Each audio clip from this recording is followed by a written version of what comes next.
Senator Ted Cruz is a member of the Judiciary Committee and former Texas Solicitor General. So how alarmed are you? I mean, this is going to be the third election in a row, Senator. It can't get much worse than that.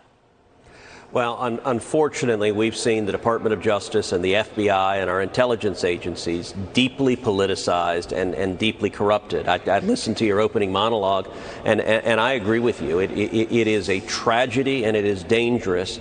I've actually got a brand new book that's coming out over Labor Day, and it is on exactly this topic. It is called Justice Corrupted: How the Left Has Weaponized Our Legal System. And it talks about all of the issues you had in your monologue. It talks about how the Department of Justice has turned into the partisan attack dogs for the Biden White House. So they target the enemies, the political enemies of the president. We saw Merrick Garland write a memo to the FBI saying target parents at school boards as domestic terrorists. And it's an absolute abuse of power.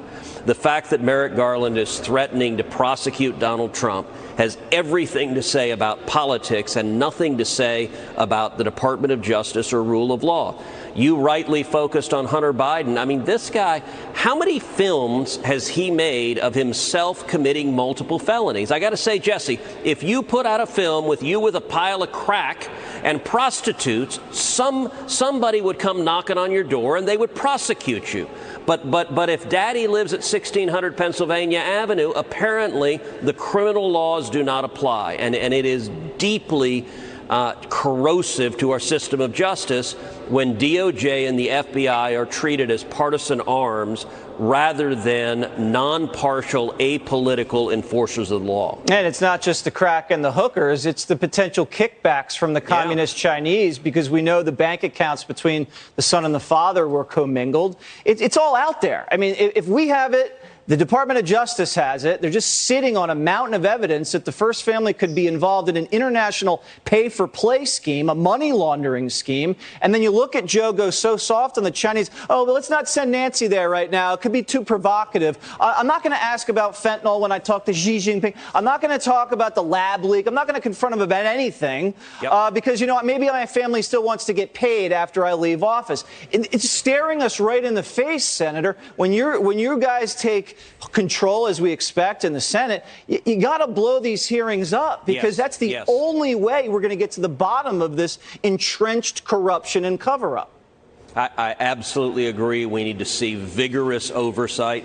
You know, just today I went to the Senate floor and I tried to pass legislation to prevent Joe Biden from selling oil from our strategic petroleum reserve to the Chinese communists. Right. And the Democrats stood up and objected. They blocked it. Biden has sold large quantities of oil paid for by the U.S. taxpayers to a Chinese oil company that Hunter Biden's private equity firm had a multi-billion-dollar investment in. And Merrick Garland can't be bothered to worry about that. And as you point out, the corporate media, it is see no evil, hear no evil. It's just evil.